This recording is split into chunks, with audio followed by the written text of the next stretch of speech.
pages. Even now, others were moving in the shadows, and they had been searching for this letter for a very, very long time. As the sun set over Sunshine Valley Care Home, casting long shadows through Margaret's window, she began to tell James about the letter. Neither of them noticed the black SUV that pulled into the parking lot, or the two figures who emerged, their faces hidden in the gathering darkness. But they would soon enough, and when they did, everything would change. The Hamilton fortune wasn't just money, Margaret explained to James, her voice barely above a whisper despite the late hour. It was power. The kind of power that could shape a city's destiny. They sat in her room, the night shift's relative quiet providing a bubble of privacy.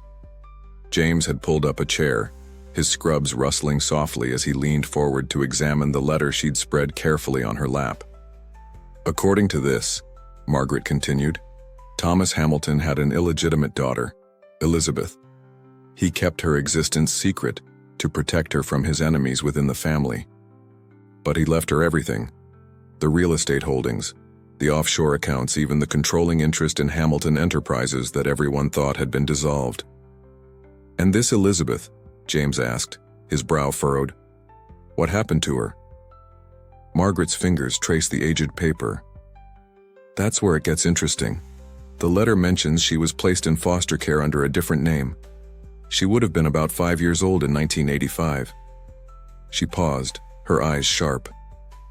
The same age as Mrs. Patterson, the woman who died in room 237 2 weeks ago. James sat back, realization dawning. You think Mrs. Patterson was Elizabeth? I think it's too big a coincidence that this letter was hidden in her room.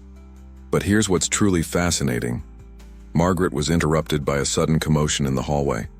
Voices too sharp for the midnight hour echoed outside. James rose quickly, professional instincts taking over. I should check that. Wait. Margaret grabbed his wrist with surprising strength. Before you go, the key. It mentions a safety deposit box at the First National Bank on Montgomery Street, box 2374. James nodded, understanding the urgency in her voice. He slipped the small key into his pocket just as the door opened, revealing Nancy, the night supervisor. James, we need you in 241. Mr. Roberts is having another episode. Of course, James replied smoothly, his face betraying nothing of the conversation he'd just had. As he left, he caught Margaret's eye, a silent agreement passing between them. The next morning brought an unexpected visitor to Sunshine Valley. Margaret was just finishing her breakfast when